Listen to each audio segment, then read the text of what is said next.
وہ جبرائیل نے مولا علی پہ اصل میں وہ وہی لانی تھی، وہ غلطی سے وہاں چلے گئے.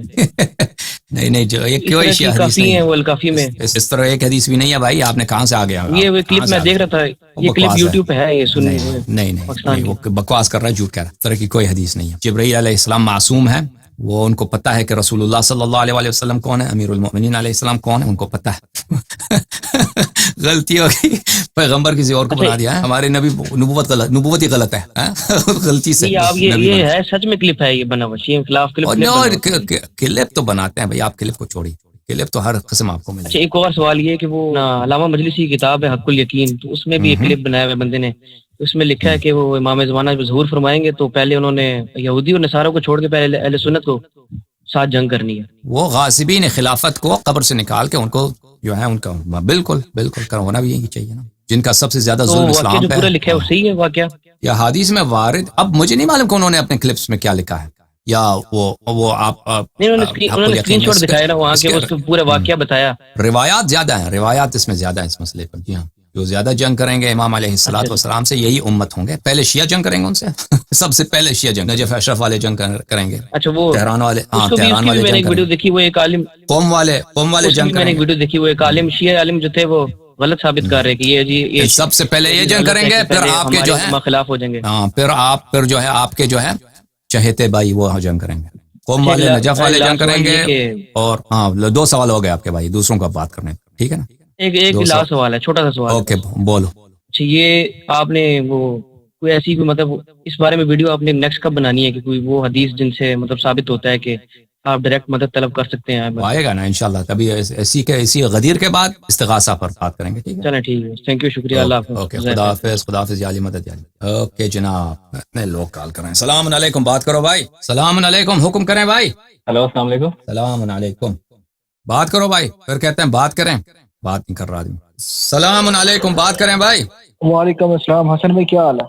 مولا کا کرم ہے، آپ حکم کریں. میں سر علی بول رہا ہوں پاکستان سے. میرے 2 سوال ہیں آپ سے، ان پہ جی کائنڈلی ذرا نا تھوڑا روشنی ڈال دیں، مہربانی ہوگی. جی سر میرا پہلا سوال تو آج کے سیشن کے متعلق ہے، جو آپ نے یہ وضو کے بارے میں سارا کچھ بتایا. تو میں نے آپ سے پوچھنا تھا کہ جب یہ اتنا واضح حکم ہے قرآن پاک میں علیہ سنت کے، آپ نے جس طرح آپ نے وہ ابن اعظم اندلسی کا دکھایا کہ اس نے محلہ میں لکھا ہوا ہے، تو باقی بھی ان کے امام مانتے ہیں کہ یہ پاؤں جو ہے دھونے کا ذکر نہیں ہے، پاؤں میں مسح کرنا چاہیے. تو میں نے آپ سے پوچھنا تھا کہ اگر یہ اتنا واضح حکم ہے تو اہل سنت میں یہ جو پاؤں دھونے کا رواج ہے یہ کب سے آیا ہے اور یہ کس نے رواج دیا اس کو؟ جی ایک بات تو یہ. اور یہ دوسرا میں نے سر آپ سے میرا لاسٹ، بولیں.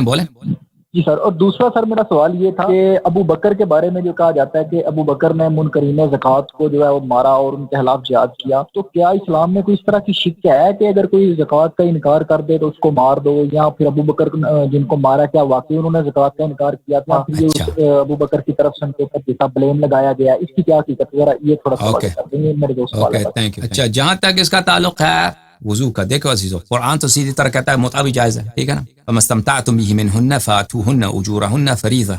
جن عورتوں کے ساتھ تم متعہ کیا کرو تو ان کے اجرت بولتے ہیں تنخواہ کو، مہریہ کو، وہ دیا کرو.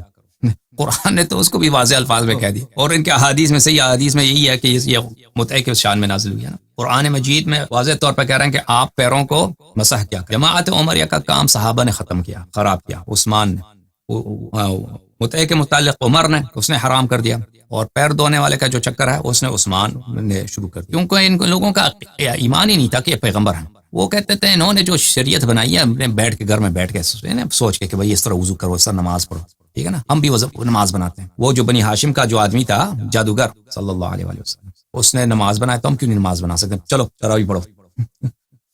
اس نے متعہ بنایا ہے تو ہم متعہ کو ختم کرتے ہیں، کیا ہوا؟ ٹھیک ہے نا. اس نے کہا پیروں کو مسح کرو، ہم پیروں کو دھوتے ہیں.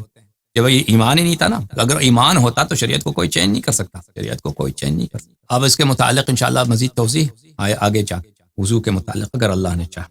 مانعین زکوٰۃ کے متعلق اس میں سنن نسائی میں کئی ایک احادیث موجود ہیں کہ جب ابو بکر نے جنگ کرنا چاہا مانعین زکوٰۃ کے ساتھ، تو عمر نے ابو بکر پہ اعتراض کیا کہ یہ تو مسلمان ہیں، یہ تو کلمے پڑھتے ہیں، تو ان کے خلاف آپ کیوں جنگ لڑتے ہیں؟ ٹھیک ہے نا، کیوں جنگ لڑتے ہیں؟ تو ابو بکر کا جو جواب تھا وہ بہت عجیب. تو کہتا ہے کہ اگر میں ان سے زکوٰۃ نہ لوں تو میں حکومت کیسے چلاؤں؟ اب سحر مفتعل ام بشعر مکتذب.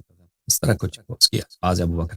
وہ کہتے ہیں کہ تو اگر میں ان سے زکوٰۃ نہ لوں تو حکومت کیا کیسے چلاؤں؟ کیا میرے پاس جھوٹے اشعار ہیں یا میرے پاس جو ہیں جھوٹے معجزات ہیں، جھوٹے جادو ہیں. تو اس میں واضح طور پہ آپ کو نظر آتا ہے کہ رسول اللہ صلی اللہ علیہ وسلم کی توہین کرتا ہے، کیونکہ رسول صلی اللہ علیہ وسلم کے پاس قرآن تھا، وہی تھا.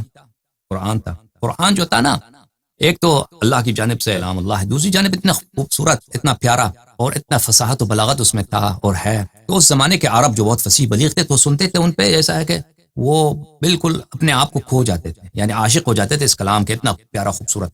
سمجھ میں آ رہی میں بات آپ؟ تو رسول صلی اللہ علیہ وسلم کے پاس دو چیزیں تھیں، ایک اعجاز معجزات تھے ان کے پاس اور ایک ان کے پاس قرآن تھا. تو ابو بکر کہتا ہے کہ میرے پاس تو جادو بھی نہیں ہے اور میرے پاس جھوٹے اشعار بھی نہیں ہیں، واضح طور پہ کہہ رہا ہے. تو انشاءاللہ کہ بھی میں نے زکوٰۃ کے متعلق ہم کہہ رہے ہیں. تو وہاں پہ عمر جو تھا، عمر خود کہہ رہا ہے کہ وہ یہ تو مسلمان ہیں، آپ ان کو کیوں قتل کر رہے ہیں، ان کو کیوں مار رہے ہیں؟ وہ جو مانعین زکوٰۃ تھے وہ نہیں کہتے تھے کہ ہم زکوٰۃ کا منکر ہیں، وہ کہتے تھے کہ ہم آپ کو زکوٰۃ نہیں دیتے. آپ کا کس نے آپ کو خلیفہ بنا؟ لیکن آپ کی خلافت کو نہیں مانتے. تو ان لوگوں نے ان پہ دبا لگا دیا کہ یہ سب مرتد ہو گئے، حالانکہ وہ نماز پڑھنے والے لوگ، روزے رکھنے والے لوگ، زکوٰۃ کے منکر نہیں تھے. ابو بکر کو زکوٰۃ نہیں دینا چاہ رہے، تو اس نے ٹیکس لینا تھا ان سے حکومت چلانے کے. ان بیچاروں کو بری طرح ان لوگوں نے قتل کیا.